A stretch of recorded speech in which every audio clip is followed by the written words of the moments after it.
Hare Krishna. We welcome you once again to Gita Diploma course, day 2. I hope you are all doing very well and you had an interesting time viewing yesterday's session. I also do hope that you have done the quiz. If you haven't, still you have a lot of time, but do try to do it as soon as possible. So we welcome you once again. A warm Hare Krishna to each and every one of you who are watching us on YouTube and Facebook Live.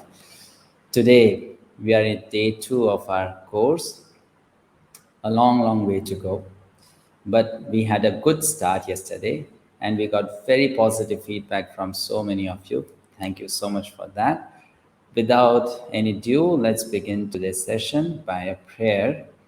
Om Ajnanatirmirandasya Jnananjanashalakaya Chakshurunmilitam Yena Tasmai Shri Gurave Namaha.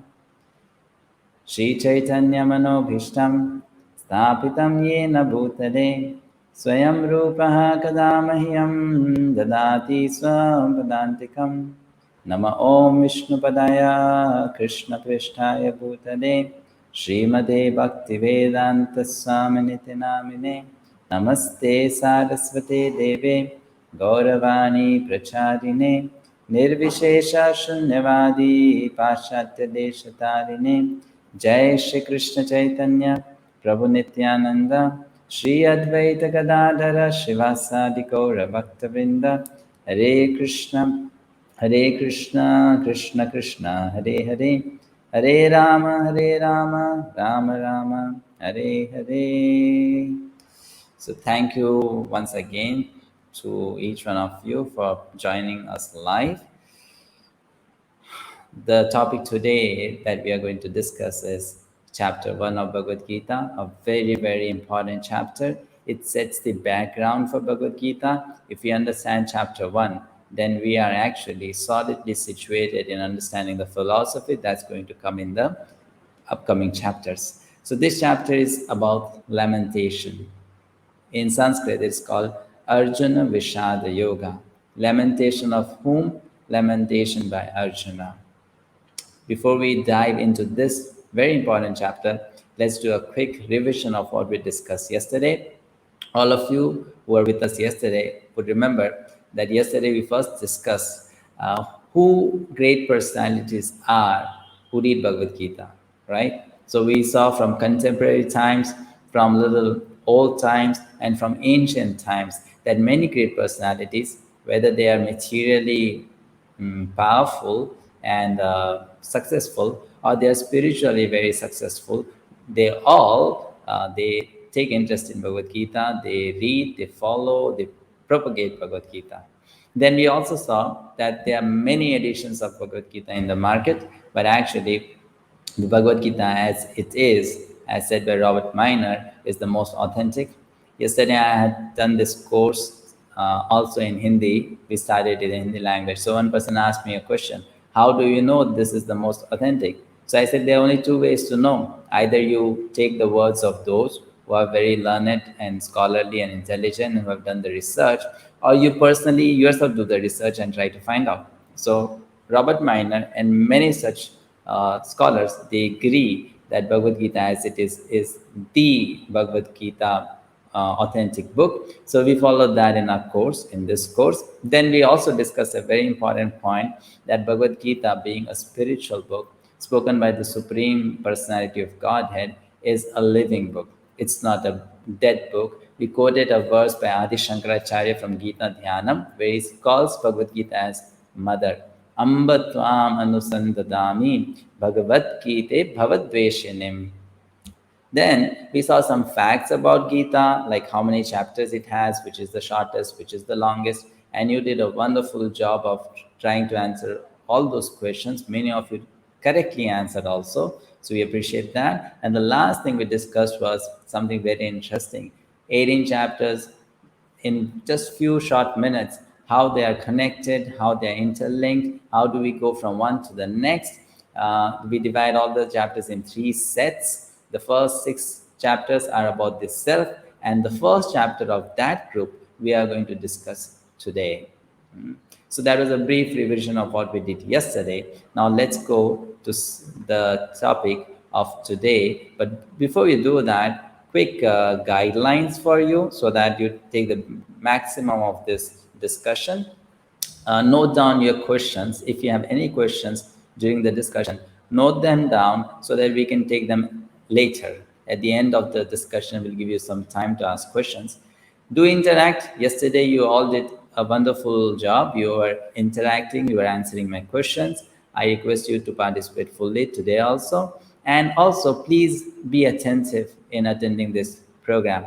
In 90 minutes, we give you a lot. Yes, we give you a lot. We give you the whole chapter, a summary of it, and it's a lot. So if you are attentive, you will absorb it fully. So with that, we begin this chapter 1, journey today. It all starts with this. Yesterday we discussed Bhagavad-Gita is a part of a greater book, a great epic called Mahabharata, which is huge, which is considered the longest epic actually, right, in human history written by anyone. So I'll give you a brief background of how the situation in Mahabharata has come to this point, that these two families, belonging to the same dynasty, they are ready to fight with each other and kill with each other. Long time back, this country, which we call now as India, was actually called as Bharata. Still today, some people prefer to call it Bharata. So it was called Bharata. In those days, even it was called Mahabharata, or the Greater India. Why so? Because in those days, the whole planet was ruled by one king. So there was a king, his name was Dushyanta, and he had a son whose name was Bharat. On the name of that king, the whole country or the whole planet got its name Bharata. In that same dynasty, after this king, long time back, came a king whose name was Kuru. A familiar name because on the basis of this name is the name of that land, Kurukshetra, given. So Kuru was a great king, a very pious king, and because of his pious deeds, that holy land got the name Kurukshetra. So after Kuru, after many, many generations, actually, that Kuru came, there was a king called Shantanu. And he was very powerful king, very pious also. So he first got married to a Devi called Ganga, whose name was Ganga. I won't tell you the whole story because that would take so much of time. But we are just trying to quickly come to the day one of the battle of Kurukshetra. So they got married and they had many children, but one son from them survived. One son from them survived. So it's a pretty simple question which I'm going to ask you now in this session. The first question for you is, what is the name of the son of Shantanu and Ganga? Very simple question. Let's see who answers it correctly. He has a central key role to play in the whole Mahabharata. Yes, very true. Thank you so much. So the person is Bhishma. Bhishma is the son of Ganga and Shantanu. That's the right answer. Thank you. And then Shantanu later married another lady whose name was Satyavati. From Satyavati, he got two children, Chitrangada and Vichitravirya. Now, all these three, Bhishma, Chitrangada, Vichitravirya, were royal princes. Bhishma took a vow of not getting married. So, Chitrangada and Vichitravirya were left to carry on with the lineage. But Chitrangada unfortunately died in a battle at a very early age. So the only person left behind was Vichitravirya. And Vichitravirya then got married to two princes, Ambika and Ambalika. They were the daughters of the king of Kashi. Again, making the long story short, from Ambika came a son whose name was Dhritarashtra. And from Ambalika came another son whose name was Please try to answer this question. What is this personality's name who came from Ambalika? Ambika's son was Dhritarashtra. Ambalika's son was?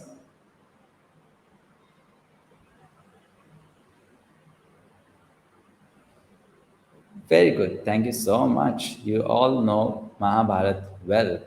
Pandu, yes. So the name of the son of Ambalika was Pandu. So we come to know that Pandu and Dhritarashtra, they were brothers, cousin brothers. Dhritarashtra was elder, Pandu was younger. And according to a tradition, always the elder son or the elder prince becomes the next king. So Dhritarashtra should have become the king, but Dhritarashtra did not become the king because of one disqualification he had. And what was that disqualification? Dhritarashtra was born blind, which is a pretty serious disqualification, because then the king cannot go for war. He was very powerful. He could fight very well. He had the strength of thousands of elephants, but the point was he could not see. So he was dysfunctional in many ways, so he could not become the king. The next option was Pandu. So the Pandu was made the king. However, Dhritarashtra was not happy about it. From his very early childhood days, he had this strong desire of being allowed to sit on the royal throne and to rule the kingdom. And Pandu could feel that, he could sense that my elder brother is very attached to this royal seat. He wants to be the king. So what Pandu would do, Pandu would give Dhritarashtra the chance to sit on the royal throne, and Pandu would do the other duties of a king.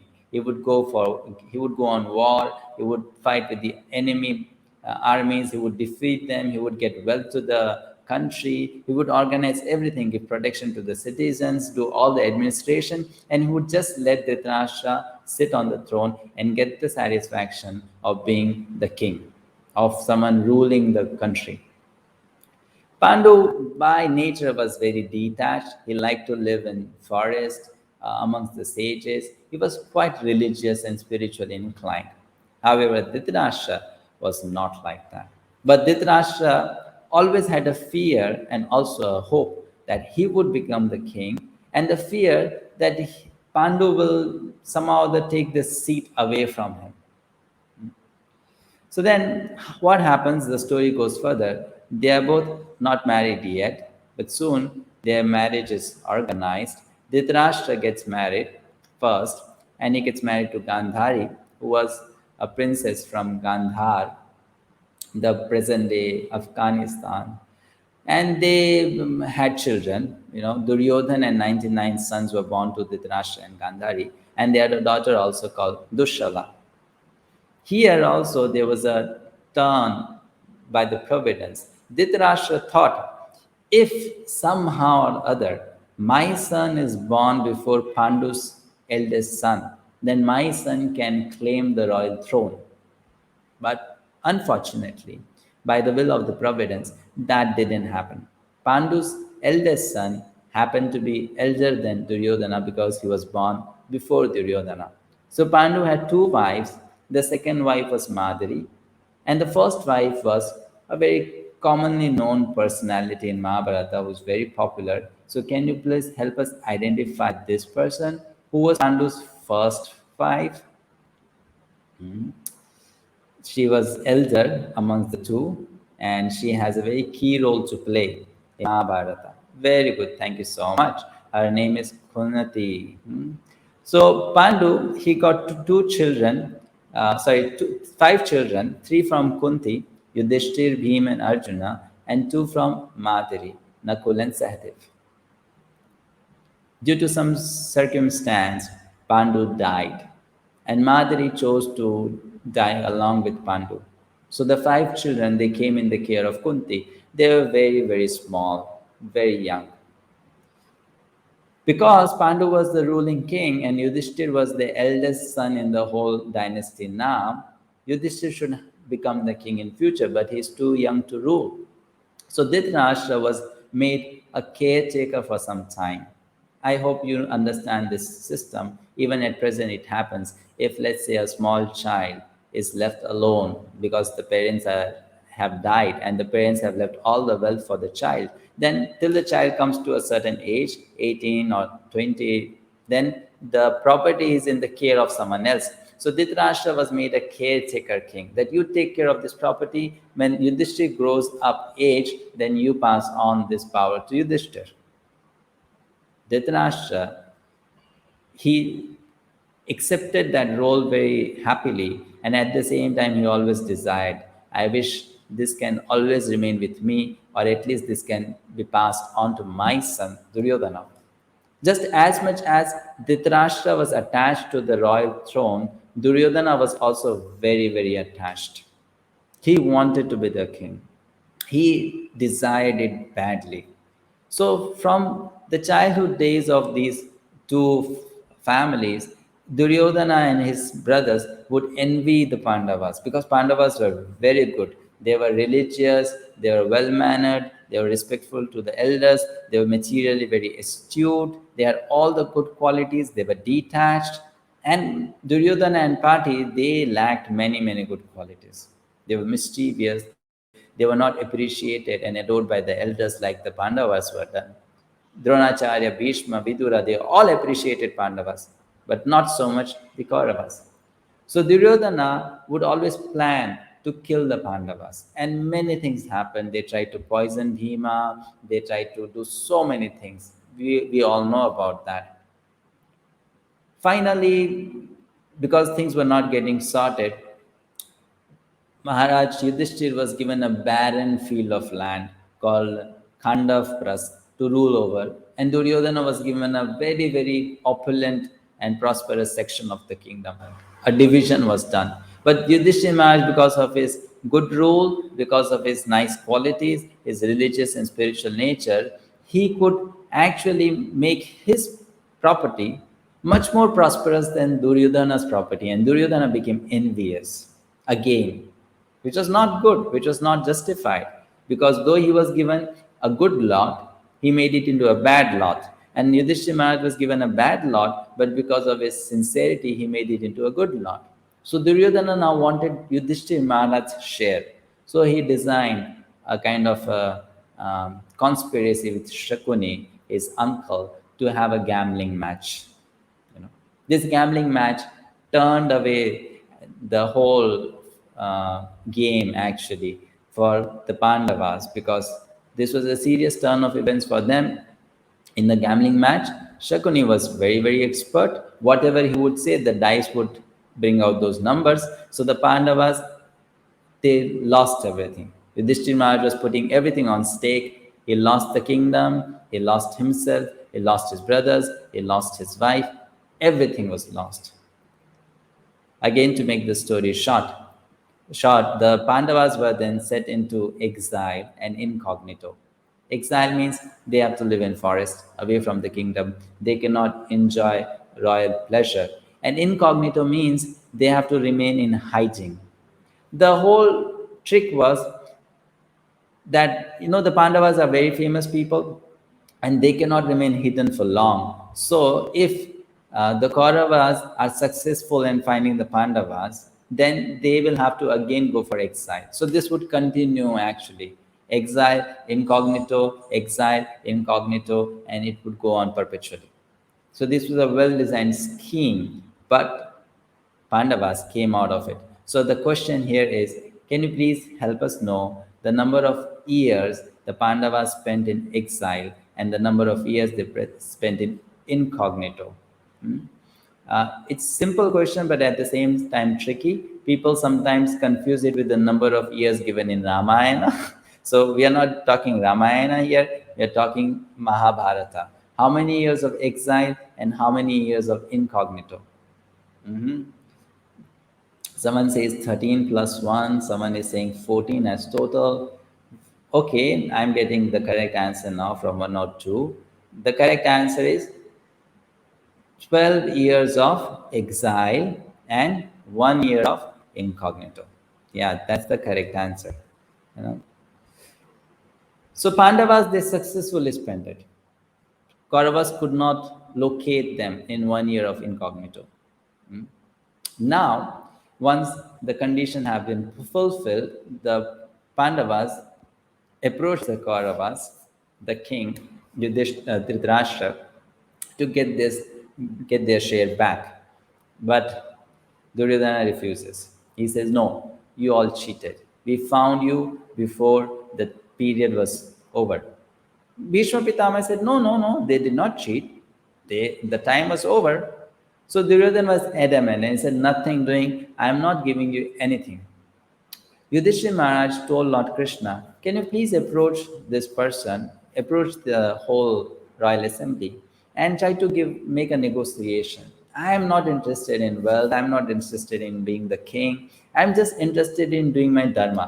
I am a Kshatriya. My dharma is to rule, to do administration. So I don't want the whole kingdom. I don't even want 50% share.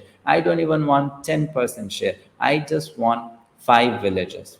Because we have 5 brothers and we need 5 places to rule over. Just give us 5 villages. That's all." Lord Krishna went with this proposal as a messenger from the Pandavas side. And Duryodhana, he even rejected this proposal. He said, "Nothing doing. I am not even giving the land which holds the tip of a needle. I am not giving even that. Forget about 5 villages." So when this happened, the war was inevitable. All the arrangements were made actually. Pandavas are ready for the battle, but they just wanted to give it a last chance, a last try, because they did not want to fight. They knew battle means so much of bloodshed, so much of pain and suffering, so much of chaos in the society. So many families would be kind of fully destroyed and tortured because of the outcomes of this battle. So Yudhishthira Maharaj, being a very kind-hearted person, he wanted to stop this battle anyhow. But it seems that the providence had a different purpose for them, a different result for them. So they decided to fight at a holy place. Why a holy place? Because a place has influence on the activity that happens in that place. Because they wanted the war to be a war based on dharma, they chose this place called Kurukshetra. Yudhishthira Maharaj was ruling at Indraprastha before. Dhritarashtra was in the place Hastinapur. So they went far away to a place where there was no civilians living, there was no habituation, they could easily fight, there was open land. So they chose this place called Kurukshetra. Kurukshetra is not a mythological place, it's not a fanciful, imaginative creativity of someone. It is a true historical place that exists even at present time. From Delhi, you go to Kurukshetra, is almost north of Delhi. By road, it takes 2.5 to 3 hours. So it still exists. And that place existed even 5,000 years ago. It comes in the state of Haryana in India. So they chose that place for battle. They have all assembled there. Millions and millions of soldiers have come there. More details are given in Mahabharata about the location of this place, Kurukshetra.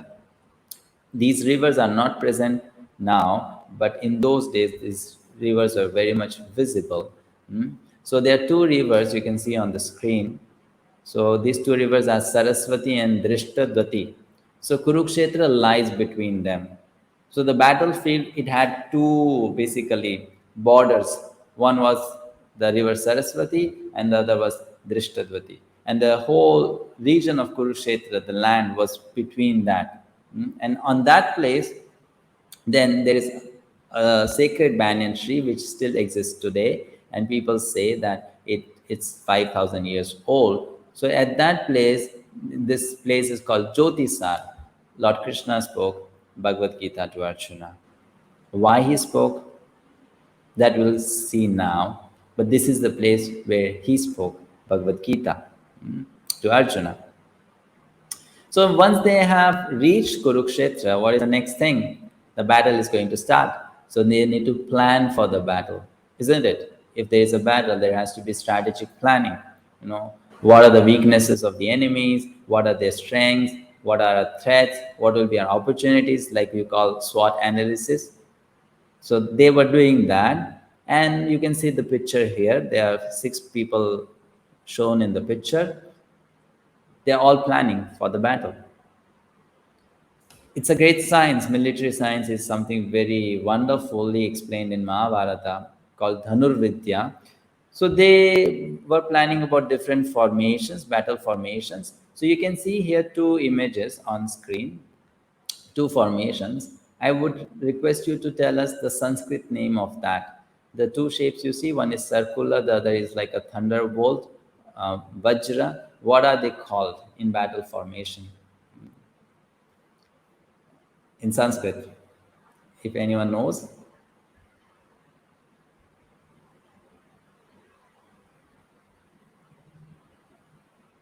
But that seems to be a tough question and not getting any replies to that. No idea? Okay, someone said chakra view. It's not chakra view, just remove the chakra from that. So it's called vyuha. Basically, it's called vyuha. Vyuha means formation. Chakra means a specific kind of vyuha is called chakra view. So this is a vyuha. These 2 are vyuhas. So one army would form one kind of vyuha and the other army would form another kind of vyuha. And this is very interesting. If let's say one army chose to form the vyuha of a snake, 𝗟𝗶, then the other army would choose to form the vyuha of a garud, bird. Snake and garud, they are enemies, birds and snakes. And interestingly, these vyuhas would exactly function like that. If the vyuha is of a bird, then the whole vyuha, there's thousands and millions of soldiers, would move like a bird. We can't even imagine how amazing that sight would be if you have this helicopter view, the top view, and see them moving on the battlefield. The whole army moves like a bird, and the other army moves like a snake, and they fight like that. Nowadays, even to just practice for some march past where people are, or the soldiers are walking in a rhythm, it takes months and months of practice. And people, they appreciate that, they adore that. But imagine here, thousands of soldiers are moving like a bird, or like a snake, or like a thunderbolt, or like a chakra. So that's called vyuha. So they were all planning like this. Planning has been done, everything is set, they have arrived on the battlefield. It's sunrise time. The 2 armies are standing opposite to one another. Sanjaya is in the palace sitting with Dhritarashtra, and Sanjaya is narrating the whole scene to Dhritarashtra. Sanjaya gets this special vision from his guru Vyasadeva. We'll discuss that in chapter 18. And Sanjaya is able to describe everything that happened on the battlefield to Dhritarashtra. Dhritarashtra was blind, but he was too eager to know what's happening, who is killing whom, who is winning, who is losing. So Dhritarashtra pleaded, I want to see. So Vyasadeva told Sanjaya, okay, I give you this special vision, you'll be able to see everything, and then you narrate everything to Dhritarashtra, and then he will also be able to see. So Sanjaya is there sitting with Dhritarashtra, and Dhritarashtra begins the Bhagavad-Gita by asking one question. This is one and the only one verse spoken by Dhritarashtra. After this, Dhritarashtra only hears. He expresses, he speaks through his mind, but he doesn't speak anything verbally. So what does Dhritarashtra say? In Sanskrit, the verse is shown on the screen. That's chapter 1, verse number 1. You can recite it with me. Dhritarashtra uvacha dharmashetre kurukshetre samaveta 𝗟𝗶𝗵𝗂 Pandavas kim akurvata Sanjaya. Dhritarashtra said, uvacha means to say. He said, Dharma Kshetre, this Kurukshetra is a place of Dharma because it has a long history. This is a place which gives birth to Dharma. Dharma can be cultivated there. And the name of that place is Kurukshetra because of the king Kuru. Samaveta 𝗟𝗶𝗵𝗂. 𝗬𝗍𝗶 means to fight. 𝗟𝗵𝗿𝗲 means assembled, come together. So he's saying at this holy place called Kurukshetra, some people have assembled to fight with one another, to have a combat. And who are they? That's given in the third line. 𝗪𝗪𝗂𝗃, my sons. Pandavas, the sons of Pandu. 𝗃𝗶𝗁𝗃, all of them. So he's basically telling what he knows, that these two armies have come together to fight. But the last line is very interesting. This last line tells us the mind of Dhritarashtra. Please try to understand. This last line tells us the mind of Dhritarashtra. Sanjay is able to understand the mind of Dhritarashtra to this last line, and on the basis of that, Sanjaya describes what he's going to describe further in the coming chapters. Along with what Krishna told to Arjuna, Sanjaya also, he could have told so many things, but he chooses to tell certain things to Dhritarashtra based on what Dhritarashtra is asking here in this verse. So Dhritarashtra says, Kim akurvata Sanjaya? Oh Sanjaya, what did they do? Isn't that interesting? He knows they have gone there to fight. He knows it's the first day of the battle. So why is he asking, what did they do? So great scholars, learned people, they explain this verse very nicely. Bhagavad-Gita has been studied and commented upon by great Vaishnava acharyas, and they explain us in its true beauty. So here we can understand Dhritarashtra's mind, that he has four things going on at the same time in his mind. What are these four things? You'll see on the screen. He has a desire. What is that desire? Dhritarashtra's desire? His desire is that the sons of Dhritarashtra, his sons, Kauravas, should become victorious. They should win the battle. That's what he wants. That's his most cherished desire. So that is his desire, that he wants to see his sons win. Though he has this desire, he has a doubt. What is the doubt? The doubt is that the battle will happen and the Kauravas will not win. Why he doubts so? Because he knows the Pandavas are very, very strong. They are valiant. They are heroic. They have never lost a battle. Arjuna is on that side. Bhima is on that side. Great personalities have joined them. So he knows that, even if the Kauravas tried their best, Pandavas might easily defeat them. So he has a doubt. They may not win, because Pandavas, they are very prowess. They are full of prowess and they are virtuous in nature. Then he has a fear. What is the fear? That the battle will not happen. They have gone to fight, but the battle may not happen. And why he has that fear? Because he is thinking, Kurukshetra is a holy place. If you go to a holy place, even an unholy person becomes holy there. So he's thinking, my sons, they are not so religious. They are crooked. But if they go to Kurukshetra, their mind may change. My son Duryodhana may become a good person, and he may start thinking, I don't want to fight. Why should I fight?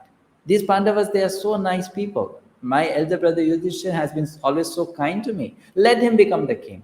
Why should we have this battle? We'll not have this battle. So he was thinking that Duryodhana may have a change of mind. He had this fear because Kurukshetra was a very powerful holy place. And the final thing, though he had this fear, he also had a hope, a false hope. He was thinking, because this place is very holy and the Pandavas are holy in nature, perhaps the Pandavas will develop a sudden detachment. They are already very detached, and now they may become more detached, and they may say, Duryodhana is after all not a bad king. He's doing a good job. He's taking good care of the citizens. The citizens are happy. So why should we bother to fight? Why should we try to become the king? Let him stay the king. Anyway, we like to stay in the forest. We don't like wealth. We don't like palace. We don't like big kingdom. We don't want name and fame. We don't want comfort. We don't want worship from the citizens. We are happy. So the Pandavas may realize that actually life is not for this material acquisition. It's basically for spiritual growth. They are already realized, and these emotions may suddenly overwhelm in their heart, and they may say, Duryodhana, let's pack up. You go back to the kingdom, you enjoy the kingdom, we are going back to the forest. So the battle will happen. That is the first two situations. The battle will happen and the Kauravas will win or Kauravas will not win. And the second one is battle may not happen. Kauravas may lose or Kauravas may win. And this was actually creating a turmoil inside him because these are conflicting emotions. There is desire, there is doubt, there is fear, but at the same time there is hope. And one question of Dhritarashtra is speaking it all. So Sanjaya, who is a close secretary of Dhritarashtra, who has known Dhritarashtra for years, very much understands his mind. When Dhritarashtra says something, it doesn't just read or hear the sentence, he also hears the mind of Dhritarashtra, that what is Dhritarashtra trying to say?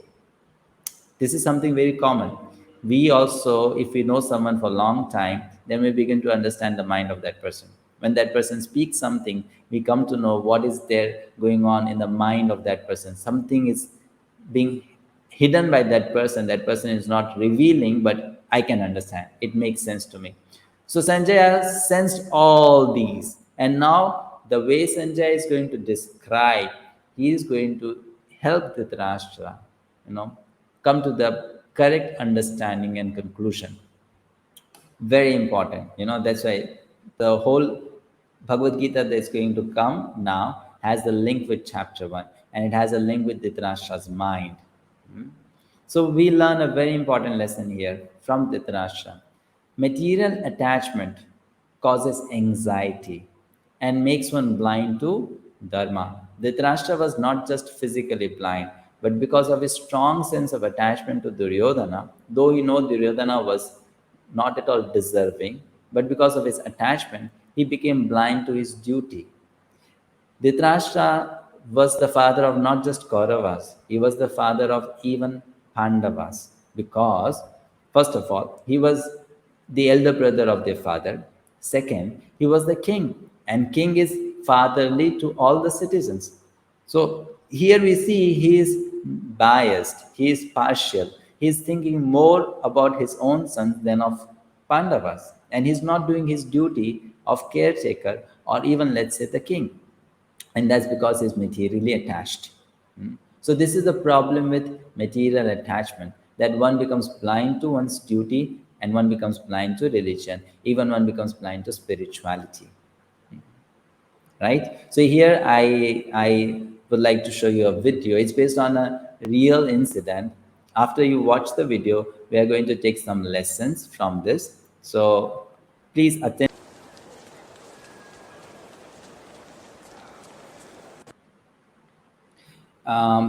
I'll explain what happened next. But before I do that, let me tell you, this came in a newspaper a couple of years ago that this happened. And there was a very tragic end to this story. So before I go there, let me ask you, what lesson do you get from this episode? A very simple lesson. Of course, you would easily pin it out that what it is. What mistake did this person do? Please try to answer that. Very simple question. Even children can answer that.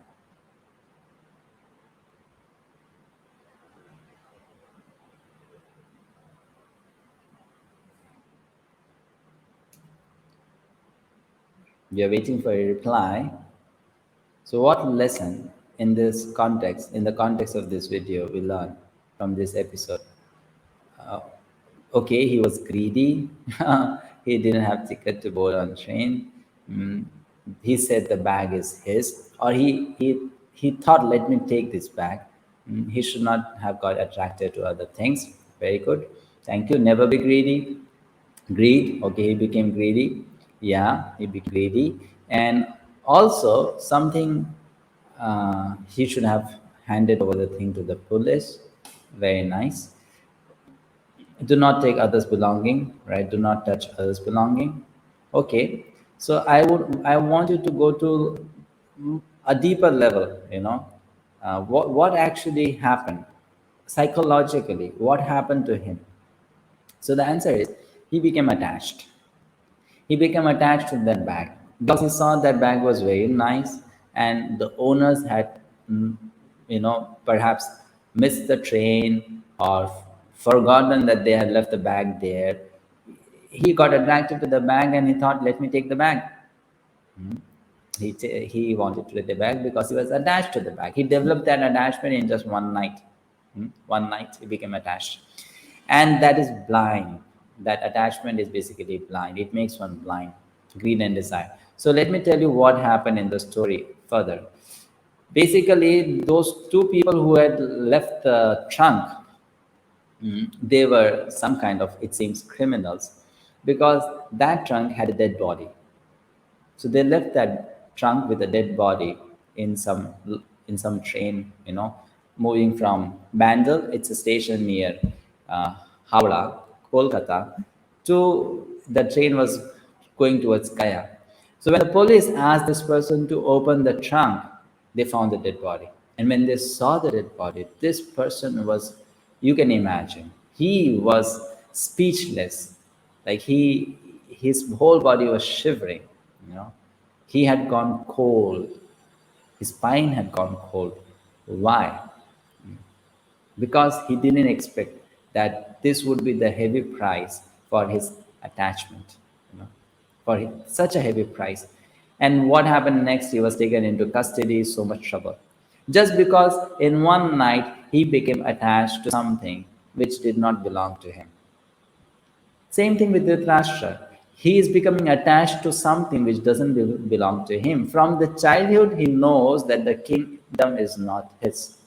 He should have accepted that fact, but he could not accept that fact. And because of that, a lot of trouble came. So here now we again go back to analyze what is happening with Dhritarashtra's question. He says, what did my sons and sons of Pandu do? That was his question, right? So Sanjaya, he very systematically now answers his question.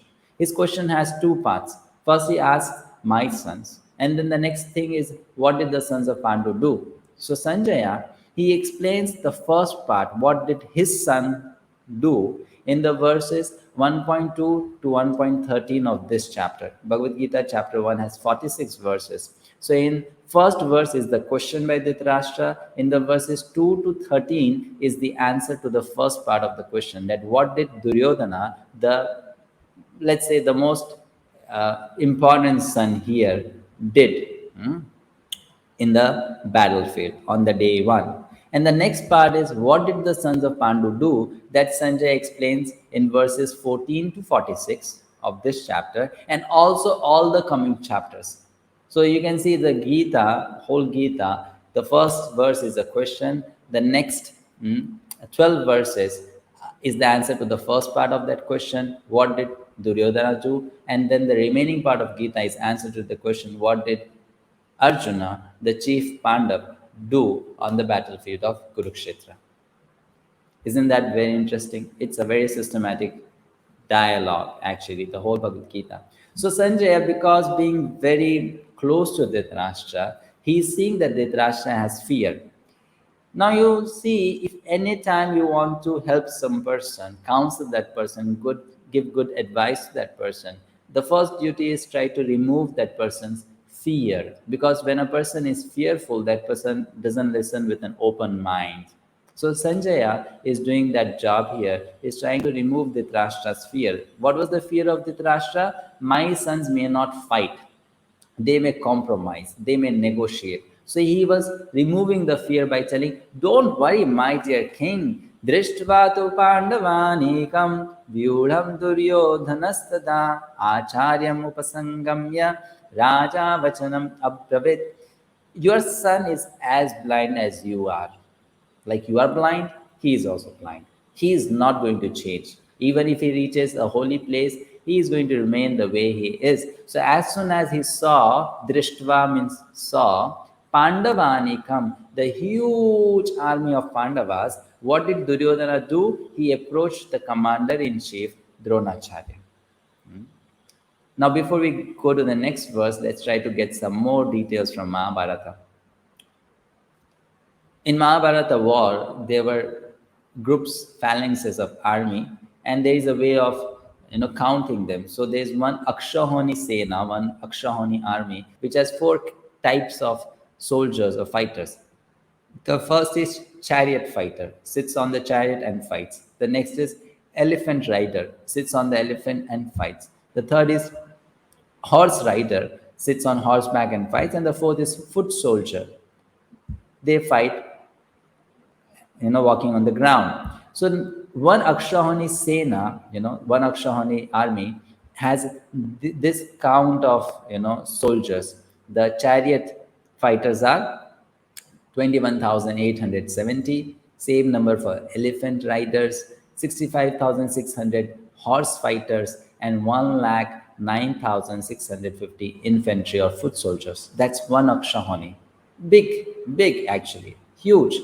Now what happened when Pandavas and Kauravas, they assembled there, they brought different sets of armies. Pandavas, we know, are 5 in number. Kauravas are 100 in number. So if you look at the proportion, the ratio, you must have done this in your school days. If you liked mathematics, you would love to do this. If you don't like mathematics, you may say it's not interesting, but still you must have done, so your experience. We did something called ratio and proportion in our school days. So Pandavas are 5, Kauravas are 100. Now if I tell you Kauravas have brought 11 𝗟𝗲𝗍 Sena, then as per calculation, because Duryodhana was calculating, so I want you to also calculate the way Duryodhana was calculating. How much army should Pandavas have brought? I'll speak my question again. Pandavas are 5, Kauravas are 100. Kauravas brought an army as huge as 11 𝗟𝗲𝗍, correct? So how much army should Pandavas bring? What will be the calculation? The proportion is very good. You are saying 1:20. So how much army Pandavas should have brought? How will we find that? How will you find that? Duryodhana was calculating like this. He was a very diplomatic person and a strategist. So he's in a battlefield and he has to do calculations.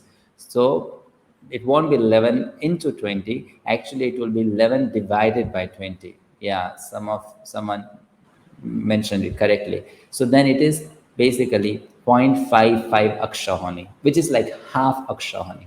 So Duryodhana was expecting Pandavas will bring how much army? Half 𝗟𝗲𝗍. Just half.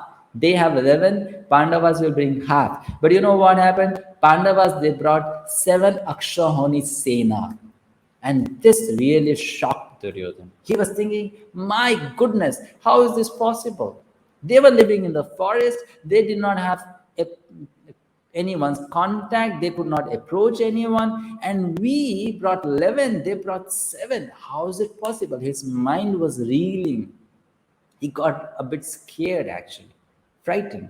So then he went to Dronacharya to discuss this very, crucial situation. How are they going to handle this? He had to consult with someone. He was in stress, and as people do, they try to release their stress on someone else. So Duryodhana had to release that stress on someone else. So he thought, why not go to my commander, Dronacharya?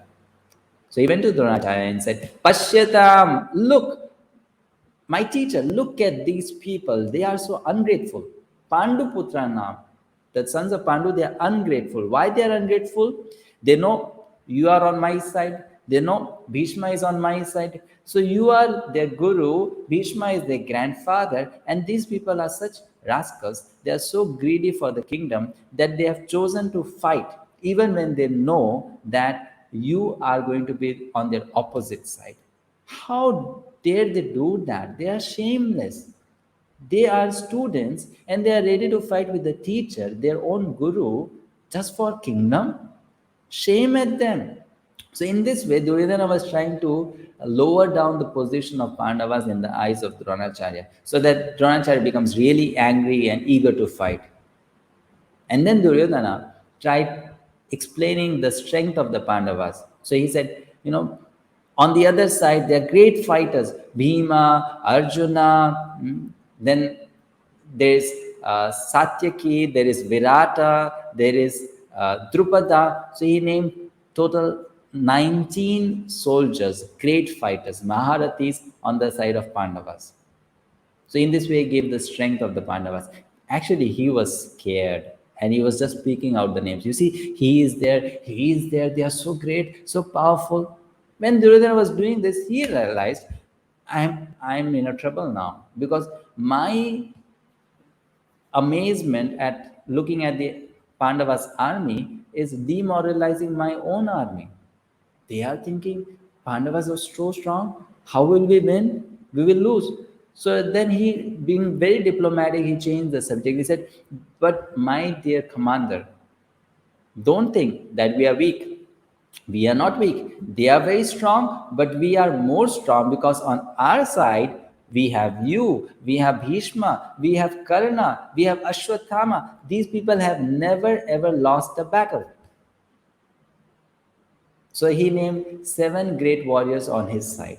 And in this way, he encouraged them, cheered them, that don't worry, you all have decided to give up your life for me. So, and you have never lost in a battle. So we are going to be victorious.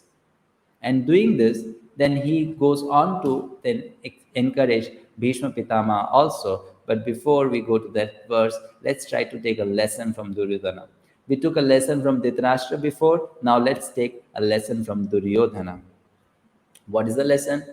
When we do not have humility and tolerance, which Duryodhana did not have, we start blaming others in a fearful or frustrated state.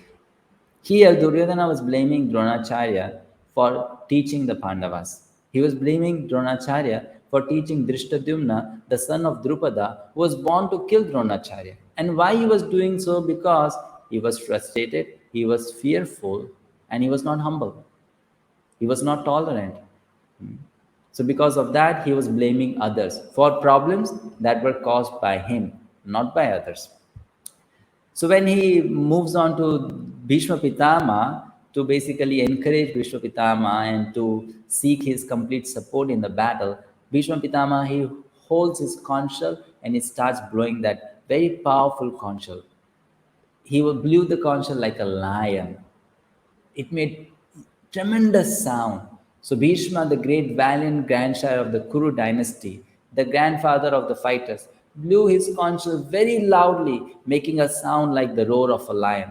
And this gave Duryodhana joy. He became happy. Yes, yes, yes. He is ready to fight. We will win. Bhishma has never lost a battle. He even defeated Parshurama. When Bhishma, who was the chief commander-in-chief, he blew his conch shell, all the other soldiers in the Kaurava army, they started playing different musical instruments. Someone was playing trumpet, someone was playing drums, someone was blowing their own conch shell, some were playing on horns, and there was a tumultuous sound. The whole battlefield was full of sound from musical instruments. One person, he asked a very interesting question, and I would like to put that question to you. Isn't it strange that people have gone to a battle and there's going to be bloodshed, there's going to be, heads falling off, chopping the hands and feet, and in that place they are carrying musical instruments. Why are musical instruments played in a war? That must be having a purpose, a reason. So what could be the reason that these people are playing musical instruments in a war?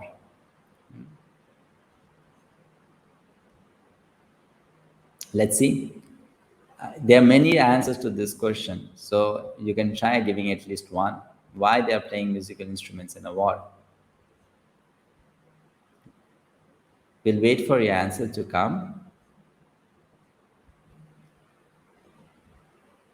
And once, when the Kauravas, they blow them, okay, to cast fear in the mind of enemies, to indicate, very good, motivation, yes, to give desire, strength, to give hope, to encourage, very good, to cheer them up, very nice, to motivate. Thank you so much. Like I explain it in this way.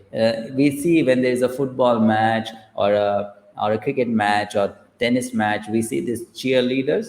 They are dancing and the instruments are being played. Whenever someone plays a stroke, then they encourage that person, motivate that person. So musical instruments are done for different reasons. One can be encouragement. Second can be to signal. When people are far, far away, you cannot shout. The voice will not reach. So they use instruments to make the sound reach them. Third, to inform that the battle has begun, the battle is going to end. So here when 𝗵𝗵𝗵𝗲 is blowing his conch shell, it's like, okay, now we can begin fighting. At the end of the day, when the battle is going to stop, again, conch shell, now we are going to stop. And then sound of victory, when some powerful king is shot dead, killed, then they celebrate and they play the instruments. So this is the reason they would carry instruments. It's not that, as some people say, it's not some kind of fanciful imagination of 𝗬𝗏𝗍 that is putting this particular scene that the soldiers were playing instruments. So once this is done, if you have remembered, in the slides, I'm showing you the verse numbers on the left side. You can see here, you see 12, 13. So we are at 13th verse now. This is where Sanjaya stops describing what Duryodhana or the Kauravas did on the battlefield. Now Sanjaya is going to describe what Pandavas did on the battlefield. He's going to describe that. And this is very beautifully done by Sanjaya. He removed the fear of Dhritarashtra, now will strengthen the doubt of Dhritarashtra. What was Dhritarashtra's doubt? That the Pandavas will win, the Kauravas will lose. And Sanjaya knows that's going to happen. So Sanjaya is not keeping Dhritarashtra blind, he's going to help Dhritarashtra. So he strengthens that doubt. He speaks a verse to Dhritarashtra. Tatah 𝗬𝗏𝗍𝗶 महति स्यन्दने स्थितौ माधवः पाण्डवश्चैव दिव्यौ शङ्खौ प्रदध्मतुः ततः 𝗬𝗏𝗍𝗶. 𝗬𝗏𝗍𝗶 means white horses. So on a chariot that was being driven, a great chariot driven by white horses, very beautiful horses, very huge chariot. Who was seated? Madhava. Madhava is one of the names of Lord Krishna, which means the husband of the goddess of fortune. And Pandava, Arjuna. And they took their transcendental conch shell in their hand and they started blowing.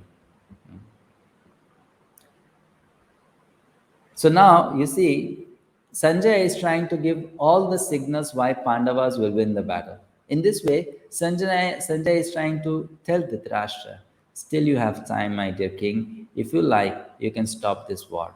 You can stop this battle. So please do that. Don't let this bloodshed happen here.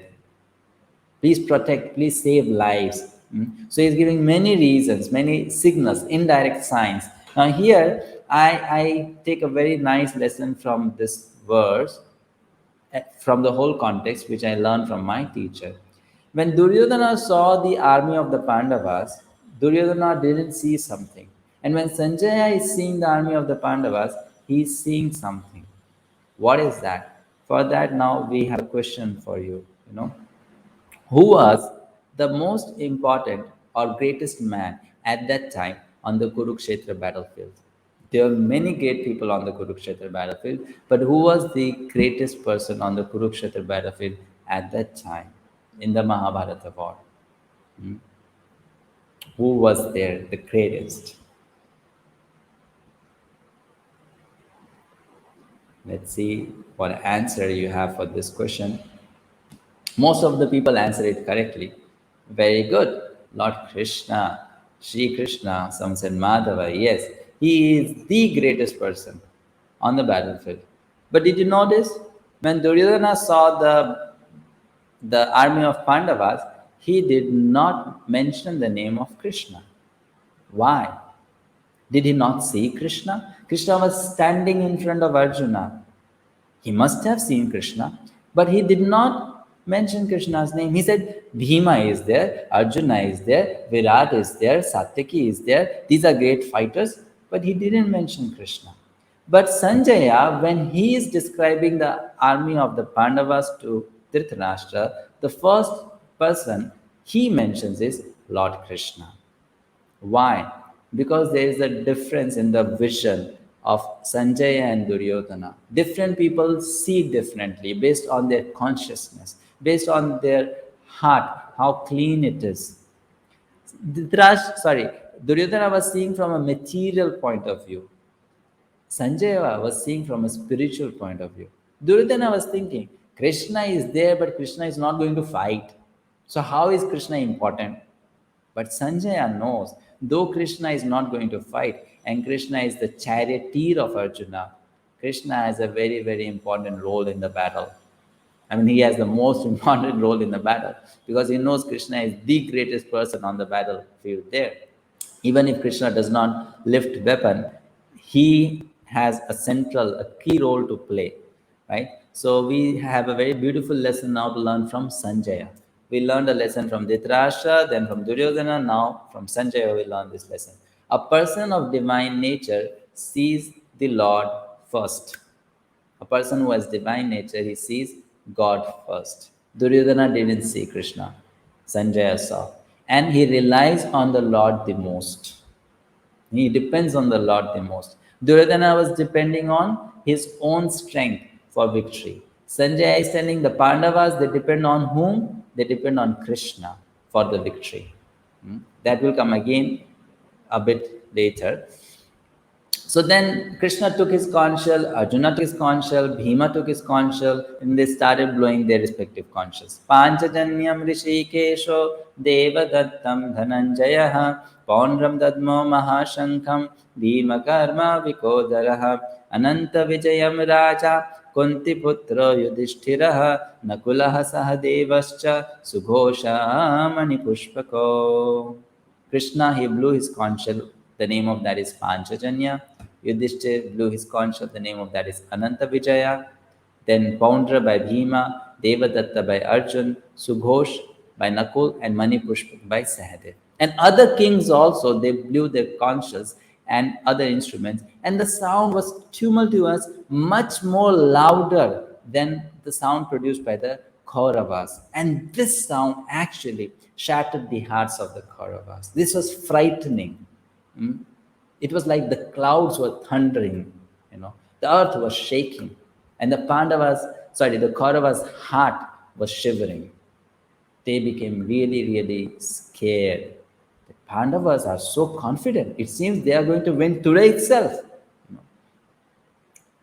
So having spoken like this, given some kind of a trailer of what's going to happen in the battle to Dhritarashtra, then Sanjaya moves on to say, 𝗍𝗶𝗃 दृष्ट्वा धातराष्ट्रान् कपिध्वजः.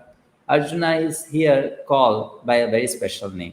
But before I come to that, let me ask you, all these fighters, they would fight from a chariot, and then their chariot would have a flag post. And on the flag post, there would be a flag. That flag would represent a particular fighter. Just like, different countries have different flags. So these flags would be used to identify a particular fighter. So Arjuna had a very special flag because there was a very special personality sitting on the flag of Arjuna. Who was that personality? Some of you may know the answer. Some of you can identify the personality from the flag which I show on the screen in the PPT. So who is that personality? A very powerful personality sits on the flag of Arjuna. Yes, thank you so much. Hanumanji, That's why Arjuna's name is 𝗃𝗵𝗁𝗃, one on whose flag there is a 𝗃𝗵. 𝗃𝗵 means monkey, Hanuman. So Vanara, he's sitting on Arjuna's flag. So Arjuna, what did he do? He did something now. He made a request to Krishna. After the conch shells are blown, please try to understand. Conch shells are blown means now the battle can begin. Conch shells are blown means battle can begin. They can shoot arrows. But Arjuna's, he tells something to Krishna. He makes a request. He says, Senayorubayor madhye ratham స్థాపयामि च्युत. Oh Achyuta, oh my dear Krishna. He used a very specific name here for calling out Krishna, Achyuta. Achyuta means someone who never comes down from his position. Krishna is God, and he is God always. And Arjuna knows that. So he's telling Krishna that though you have chosen to become a charioteer, my chariot driver, I don't think at all that you are a charioteer. I know you are the Supreme Lord. You are not a chariot driver. You are Supreme Lord, you are much greater than me, but out of your kindness, you have chosen to become my chariot driver. So please forgive me if I am giving you order. you have taken, very lovingly taken that responsibility. So I'm giving you my first order for today. Please take my chariot in between the two armies, because I want to see who all have come here to fight with me. I want to see that. So, before I go to the further part of the chapter, let me tell you a story, a very interesting story. That when the battle was decided, Krishna is a relative of both Arjuna and Duryodhana, and they both wanted to approach Krishna for help in the battle. It so happened that Duryodhana reached first, and Arjuna came a bit later. Krishna was sleeping, lying on the cot. So you can see Duryodhana is someone who is wearing a green color cloth. Arjuna is the one who is wearing orange color top. And Krishna was lying on the bed. They approached Krishna to meet him, to seek his help. Duryodhana chose to sat by Krishna's head, and Arjuna chose to sat by Krishna's feet. When Krishna woke up, he saw Arjuna first, and then he saw, oh, Duryodhana, you also have come? Very good. I'm very happy to see both of you. What brings you here? So Duryodhana said, Krishna, the battle is going to start, and we need your help. We need your support. So Krishna said, okay. And Arjuna, why did you come here? Krishna, of course, I have also come here to see to seek your help, to ask you for your help. So Krishna said, fine. So let me first give Arjuna the chance to ask. Duryodhana said, but I came first.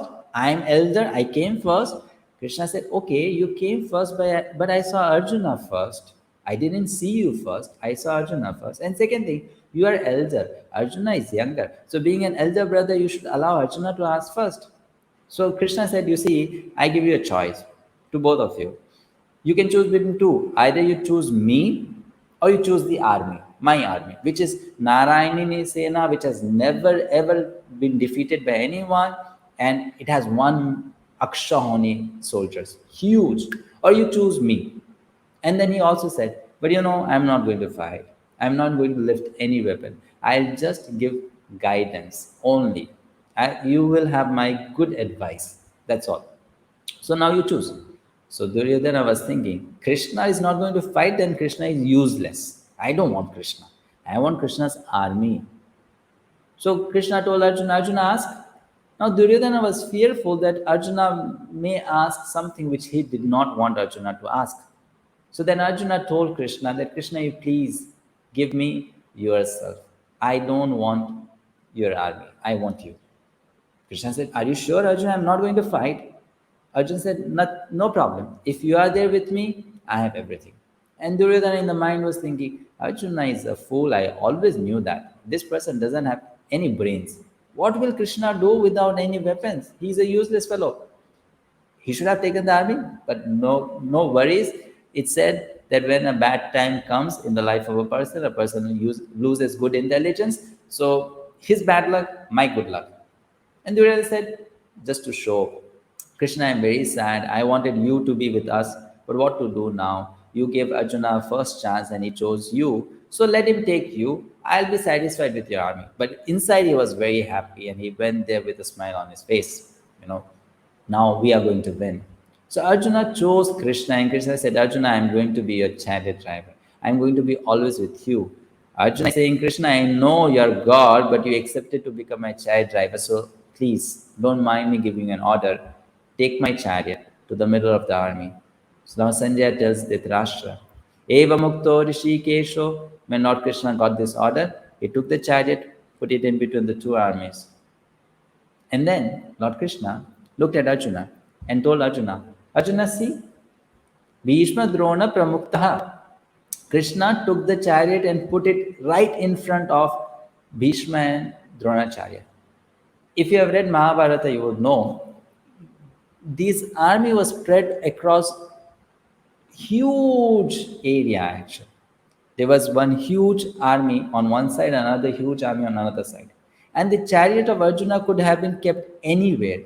But Krishna specifically chose to keep the chariot in a position so that Arjuna could directly see Bhishma, Arjuna could directly see Dronacharya.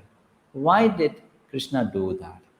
Why Krishna did this? He could have put Arjuna anywhere else. Why? Why not anywhere else? What is the purpose of Krishna in doing that? There is a specific purpose here which Krishna has. So what is that purpose? In putting the chariot right there, so that Arjuna can directly see Bhishma, can see Dronacharya, can see Kripacharya. What will happen now?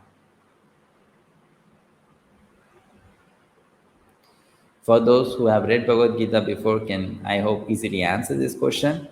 And others who may not can still try. There's no harm in trying.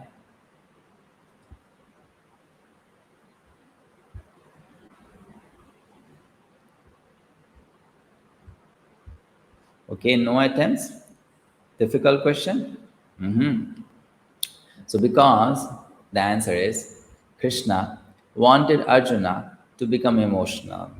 Krishna wanted Arjuna to kind of lose his mental balance, to invoke Arjuna's attachment.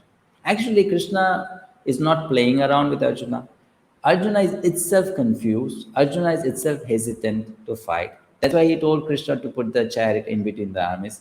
Does Arjuna not know who has come to fight? He knows, but he is not sure. So just to buy some time, some grace time, he told, let us take the chariot in the middle so that he can think what to do next. Can we somehow escape from this battle? And Krishna sitting in the heart of everyone knows what's going on in everyone's heart. So he understands Arjuna is thinking not to fight. So in order to bring those emotions out, Krishna purposefully put the chariot in the middle, right in front of Bhishma and Drona, and said, Arjuna, you don't know who has come here to fight? You don't know Arjuna? Arjuna, they are your own people. They're your family members. They're your relatives. Your own family. It's your family, Arjuna, not strangers. The people whom you know, the people whom you love, the people whom you care for, the people whom you live for, they have come to fight against you. This is your life situation.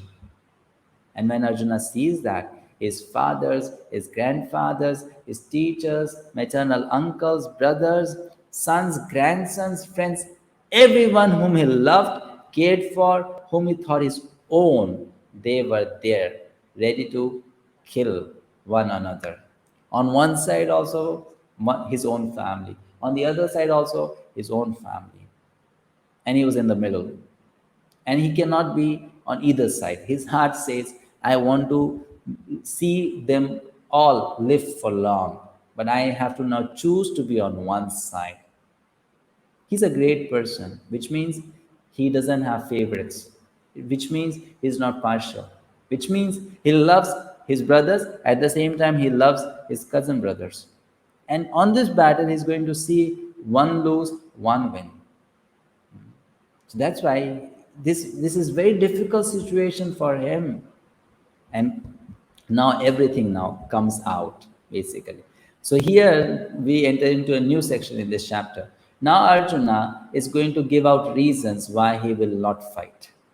This is very important because the reasons which Arjuna gives here, Krishna is going to answer all of those doubts in the coming chapters. And the way Krishna is going to do that is use philosophy, use different Vedic concepts. Krishna speaks everything for a purpose. It's not that he had to tell something and then somehow that they cook up Bhagavad-Gita and they present it like that. No, it's a real life situation. Arjuna has some doubts and Krishna is going to systematically answer those doubts in the coming chapters. So when Arjuna sees his own people, Swajanam, Drishtvevam Swajanam Krishnam, his own people, he gets into stress. And he has first reason to not fight, which can be summarized as one word, compassion. Arjuna is a kind person, a selfless person. Why would he be happy see others being killed? That too his family members, his friends. So he has compassion in the heart. Why fight? We shouldn't fight. And fighting has never brought good to anyone. Let's live a peaceful life. So Arjuna is very compassionate, and this compassion of his makes him think, should I fight? Why? I shouldn't fight. What benefit will we get by fighting? So he's thinking like this. So that's his first reason. Then, second, okay, before we go to second, we have this slide. Arjuna was very afraid, thinking about what will happen if this battle happens. What will be the future outcome? And there were so many symptoms of different fear that he was experiencing, fear of material situations. So when a person is fearful, the person's body goes through some changes. You must have experienced this, you must have seen in others' body, in others' face, what changes they go through when they are very afraid, frightened, fearful. So can you tell us some symptoms of fear? What happens when one becomes fearful? Like, I can give you one answer as an example, then you can follow with your answers. So when one is afraid, one is fearful, then one's heartbeat increases, right? Yes, there is sweat, there is cold, shiver, pale, very good. Anxiety, shivering is there when one is fearful. So these are the different symptoms. One gets panic, one trembles. Very good. Thank you so much for your participation. One feels weak. Very nice. Very good. So these are different symptoms, right? So Arjuna was experiencing many such symptoms, and this is very beautifully explained in these few verses. There was trembling of body. His mouth was drying up. His whole mouth was drying. He was not able to speak. His hairs were standing on end. Because his blood pressure increased, the temperature of the blood increased. And because of that, he was feeling burning sensation throughout his body. There was extreme perspiration. He was sweating like anything. And his mind was reeling. He was going crazy in one sense. He was not able to stand properly. He was losing balance. He was losing focus. He was feeling lost and weak. So this was because Arjuna was going through feelings of compassion for the people who are going to die in this battle. Second reason for not fighting Arjuna had. So the first reason is compassion. Arjuna has a second reason, which is pretty logical. He says, 𝗟𝗶𝗂𝗀𝗶 𝗧𝗏 𝗠𝗟𝗲𝗄 न काङ्क्षे विजयं कृष्ण न च राज्यं सुखानि च. I don't see any benefit by fighting. Krishna said, why no benefit? If you fight, you will win. You will emerge victorious. Arjuna said, so what? Krishna said, so what means what? If you emerge victorious, the whole kingdom will be yours. And then Arjuna said, what will I do with the kingdom? Krishna said, if you have the kingdom, you'll enjoy life. You'll be happy. When you have wealth, when you have nice cars, big house, a lot of bank balance, property, power and influence, then you become happy. That's what people generally think. So Krishna is telling Arjuna, you fight, you become victorious, then you win the kingdom, and then you get happiness. Simple. And Arjuna is saying, Krishna, does it make sense? If I get that happiness, how will I enjoy that happiness? Because to enjoy happiness, you need people around. You enjoy happiness with your family members, with those whom you love. But if all those who I love are going to die, I'm going to enjoy this happiness with whom? If I have a big palace, but there's no one to live in that palace, if I have all the wealth, but I cannot share that wealth with anyone, how will I be happy? Happiness comes from relationship. Happiness does not come from commodities. So he says, if that happiness will come at the cost of losing my own dear people, I don't want to fight, because I'm not at all interested in victory. I'm not interested in kingdom. I'm not interested in that cheap happiness, selfish happiness. I don't want that, because all the people we want those things for are the ones who are standing on this battlefield. I desire their good. So he is thinking, how will I enjoy even if I win? I won't enjoy. So why should I fight? That is second reason. I don't see any benefit of this war. I don't see this benefit is going to help. This war is going to give me anything. Even materially, this war is not going to give me happiness. So why should I do this activity? Right? So Arjuna's second reason is, I don't see the result of happiness. as the outcome of this war. So should I fight or not fight? I think I don't fight. That's what Arjuna is concluding. Then Arjuna gives another very important reason. He says, I have a better reason, Krishna, to not fight. �ស៊𝗵𝗿𝗂𝗃 𝗟𝗲𝗃. These people, they are my people, family members. And if I kill them, it will give me sin. Are we that greedy that for wealth we will kill our own people? That's very bad. So Krishna says, but Arjuna, they are aggressors. Now, if you know this word aggressor, it means basically those who attack you or those who try to harm you. So they are called aggressors. So Krishna says they are all aggressors, and there is nothing wrong in fighting with an aggressor. It is done as a matter of self-defense. So why you should have any hesitation in fighting with them? So then in the explanation to this verse from Manusmriti, 6 types of aggressors are mentioned. And we'll tell you all. Of course, we'll not explain in detail. So if you know, you can also give answers in the chat box. Some of the aggressors you can mention, who are aggressors, right? So we can mention some examples. At the same time, I'm going to give those examples on the screen. I'm going a bit fast now because we only have 10 to 15 minutes left, and I need to complete a few more slides. So the examples are someone who gives poison first, someone who puts fire to house, seizes land, attacks with deadly weapons, steals wealth, kidnaps wife. Duryodhana and his brothers, they did all these 6 things to Pandavas. And as per Manusmriti, they could be killed. That was a justified punishment for them. So Krishna is telling, your killing them is justified. It is not adharmic. It is not irreligious. It is a matter of your duty. So Arjuna says, but they are our own people, Krishna. Krishna says, for them you are theirs also, isn't it? So if they are ready to kill you, why are you not ready to kill them? And Arjuna makes a very beautiful point. He says, they are greedy. And because they are greedy, they have become blind. I am not greedy. Neither you are greedy. So why should we let our intelligence be corrupted by greed? We should not be greedy like them. If we become like them, what will be the difference between them and us? Arjuna is such a saintly person. We can see from his talk, from his arguments. So then the third thing is fear of sinful reactions. If I kill them, I'll go to hell. I don't want to go to hell. Because Dharma Shastras, they don't allow killing one's own family members or friends. Someone else can punish them. I cannot punish them. Then Arjuna gives 4th reason, which is again a very important reason. He says, in this battle, all the great people will die. These are great kings. They maintain law and order in the society.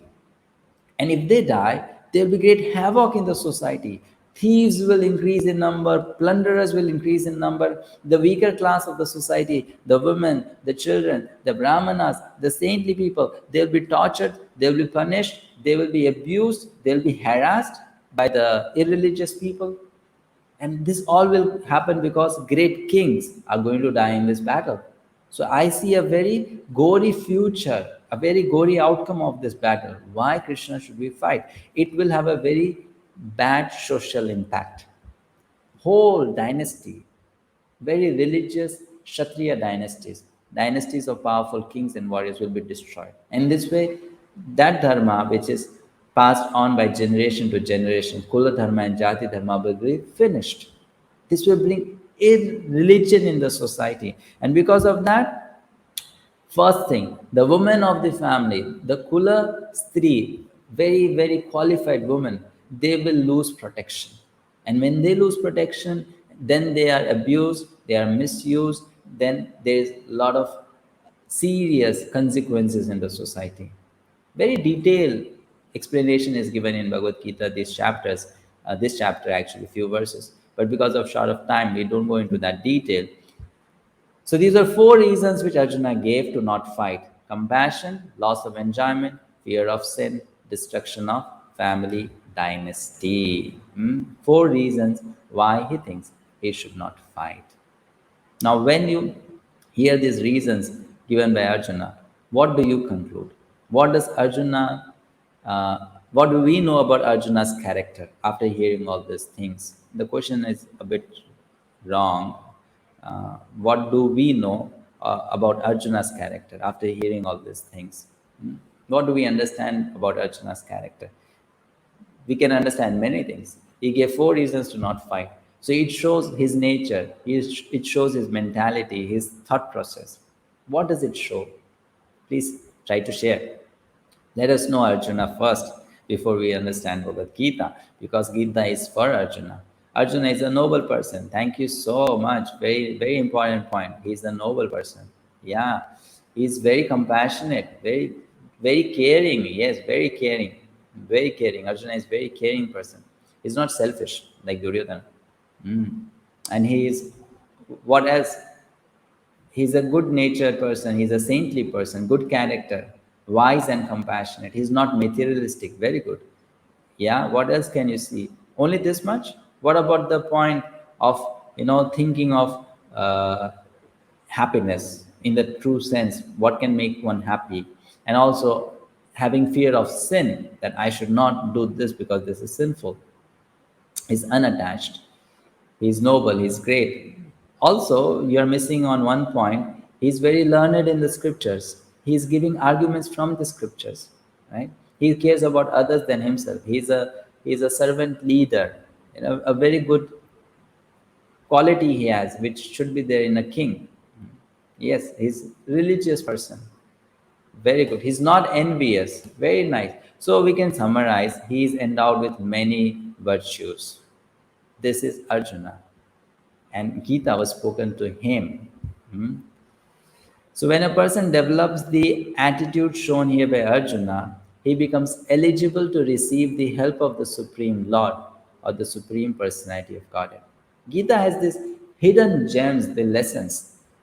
Why Krishna chose to speak Gita to Arjuna and not Duryodhana? Why? They both were going to fight. Because Arjuna had a certain attitude, and that attitude made him qualified to understand Gita. That's why yesterday we discussed, Gita is an open secret. Anyone can read it, but not everyone can understand it. Because the person who reads it should read it with a particular attitude. So Arjuna has a particular attitude, and that makes him qualified to receive help of God. Srila Prabhupada, he writes comments on this. Such a kind and soft-hearted person in the devotional service of the Lord is fit to receive self-knowledge. He is fit to receive self-knowledge, Atma Gyan, or spiritual knowledge, because he is kind, he is soft-hearted, and he is engaged in devotional service. So after speaking all this, Arjuna then kind of wraps up. He says, 𝗟𝗶𝗁𝗏 𝗏, how sinful I am. I thought of killing them. I should not have even thought of killing them. They are my elders. They are my worshipable family people. I love them, and they've given me so much. I should be grateful towards them. My teachers, my grandfather, and I thought of killing them. I'm so sinful. I want to atone for this sin. I want to give some punishment to myself. And what is that punishment? Arjuna says, they should kill me. I just stand here, I'll put my bow down, and they should kill me. Though this is wrong, this is morally wrong, this is ethically wrong. One cannot kill a fighter if that fighter is not having any weapons. You cannot kill that fighter with a weapon. So Arjuna says, but even I won't resist that. Let me just stand here, let them shoot arrows, and let them kill me. Let me commit suicide. I would consider that better for me. Why? Because I've thought of fighting with them. I'm so sinful. I want to do prayaschitta. And then Arjuna starts crying. Sanjaya, he concludes the chapter by telling Dhritarashtra, 𝗍𝗶𝗁𝗏 𝗟𝗶𝗁𝗏 𝗃𝗶𝗁𝗏 विसृज्य शशरं चापं शोकसंविघ्नमानसः. Arjuna spoke like this, and then what did he do? He sat down on the chariot. You see, he stood up to fight. He had the bow in his hand, but he sat down on the chariot. He kept the bow aside, and he had his hand on his head, and he was crying. What a pitiable state. His mind is full of grief. So this is how the chapter 1 completes. Arjuna Vishada Yoga. In this chapter, we learn that through suffering, through misery, one can connect. One can actually make progress in yoga. So this chapter teaches that. Now you can start posting your questions in the comment box. Quickly, I'll take 2 more slides. Many lessons we learn, but I'll summarize 5 lessons here for us to take with from this session. You must be taking so many things from this session, but at least take these 5 concluding lessons. First, this chapter tells us the qualities of a Gita student. If you want to understand Gita, we should have the qualities like that of Arjuna to understand Gita. Then we understand Gita. Then this chapter teaches us we should not play the blame game. Here we never see Arjuna complaining to God that why this is happening in my life. Why you are not doing anything? You are my friend and Krishna, you are God, and still I'm in so much trouble. He's not playing the blame game. He's not blaming Krishna or God for his situation. He's not blaming others. He is taking the onus on himself. This is a very important quality. When we start blaming others, our intelligence becomes clouded and we cannot make good decisions. Knowledge cannot enter us. And that's why Arjuna is not doing that mistake.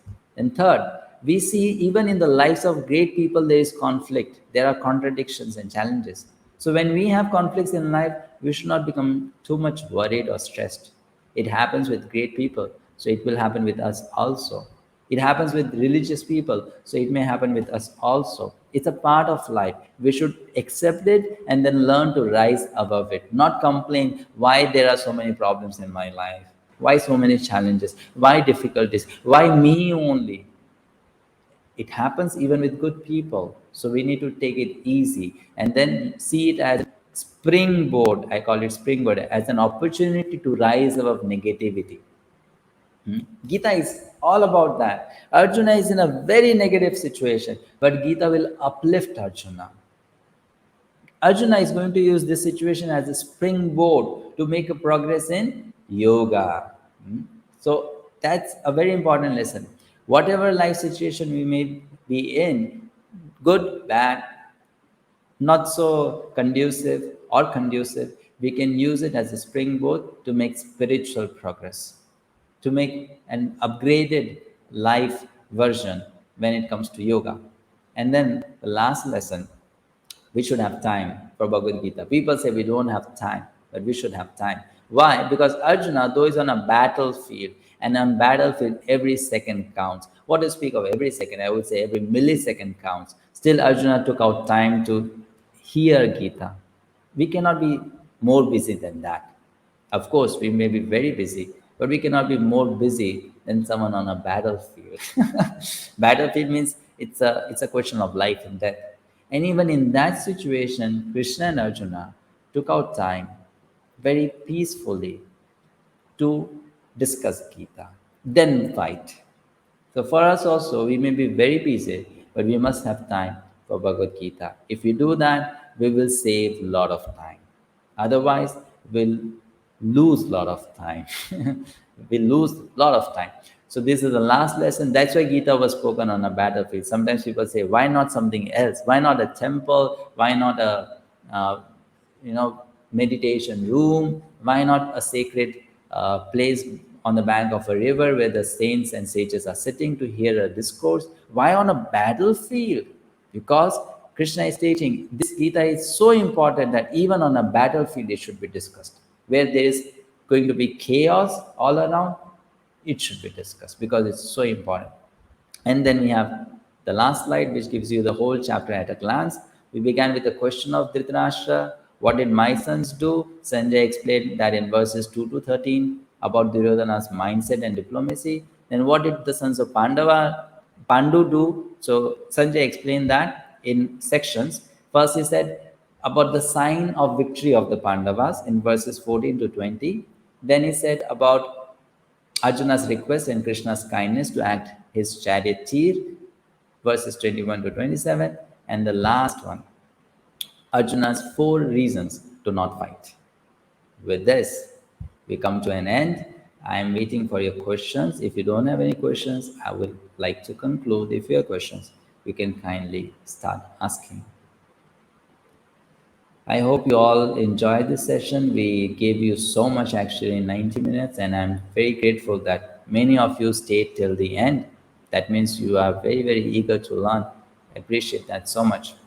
And I hope and pray others also who have registered for this course can join live. Why was Yudhishthira not chosen? Why only Arjuna? Okay, very good question, Kanikaji. You'll get the answer to this question in chapter 4. So please stay with us till chapter 4. Why Arjuna only and why not Yudhishthira? Uh, there are many reasons. So I'll give you one reason. Rest, wait for chapter 4. Though Yudhishthira is the eldest Pandava and he's going to become the king, but actually the whole Mahabharata was, the whole story of Mahabharata is more centered around Arjuna than Yudhishthira. Arjuna has a more central figure or role to play in Mahabharata. He is the key player actually. For Pandavas, he is the game changer. So, that's why the whole thing is based around him. Whole thing is based around him. Okay? Thank you. Any other question? I think there are no more questions. So this finishing announcements for you that the quiz link will be shared soon. So do try to solve that, and the link will be also in the description of this video, YouTube video. Please try to complete before Friday. If you have not done yesterday's quiz, do that. Today's quiz also. And I request you for something. Please share these videos with your friends and family, and let us reach out to many more people. This is a free course, so they can easily take out time for it and take the benefit out of it. Reminders, after the session is over, I request you to send us feedback and comments as comment to this YouTube video, not on the live chat, on the other comment box. Next Saturday, 25th, we'll have the third session, chapter 2, 4 p.m. India time. Come prepared. You can, you can actually read the chapter 2 verses. It's a long chapter. So if you do that, it will help me to explain the whole chapter in one session. I think we have one more question. Yudhishthira was Dharmaraj. Why he fell into sinful gambling? This question may take a long time to answer actually. Yes, he was Dharmaraj and he knew what is Dharma. But we should also know that gambling is sinful. We understand that. At the same time, Kshatriyas, they are bound by another dharma. What is that dharma? If anyone challenges them for a gambling match or for a war, they cannot refuse. First. So Yudhishthira was confused. Should I follow Kshatriya dharma, accept the gambling match, or should I follow this dharma that gambling match is wrong, so one should not gamble? Second thing, Arjuna, Yudhishthira had another confusion that my king Dhritarashtra, who is elder brother of my father, he is asking us to do the match. How can I say no to my, king, and he's elder brother of my father? So he was in a very precarious situation. It's not that Yudhishthira did not know gambling. Some people say Yudhishthira did not have control over his mind and senses. No, Yudhishthira very well knew the ill aspects of gambling. But the problem is he was having that conflict. Just like Arjuna is having conflict now, he was having that conflict at that time. And he did one mistake, which Arjuna did not do. Guess what? What was the mistake that Yudhishthira did? When Arjuna is in conflict now, we'll hear in the next chapter, Arjuna will seek out help from Lord Krishna. I'm in trouble, help me. I don't want to make my own decision. Yudhishthira Maharaj was in a conflict, dharma conflict. Should I gamble? It's sinful, I should not. But Dhritarashtra is telling us to gamble. I'm a Kshatriya and a Kshatriya should not refuse for a gambling match. So should I not gamble? At that time, he did not consult Krishna. He did not ask Krishna. He did not take guidance from Krishna. So Krishna is teaching us through Yudhishthira that even if you are Dharmaraj, but when troubles come to your life and you don't depend on Krishna for help and you just depend on your own intelligence, you can make mistakes. That's a very important lesson actually. And Yudhishthira Maharaj is being used by Krishna to teach us that lesson. Okay? Thank you so much. Why Mother Draupadi was taken for it? Again, the same thing. And if you see the bigger picture, it's part of the whole story. So with that, I would like to conclude here today. Thank you so much to everyone for participating. See you on coming Saturday for our next session. Hare Krishna. Srila Prabhupada ki jai.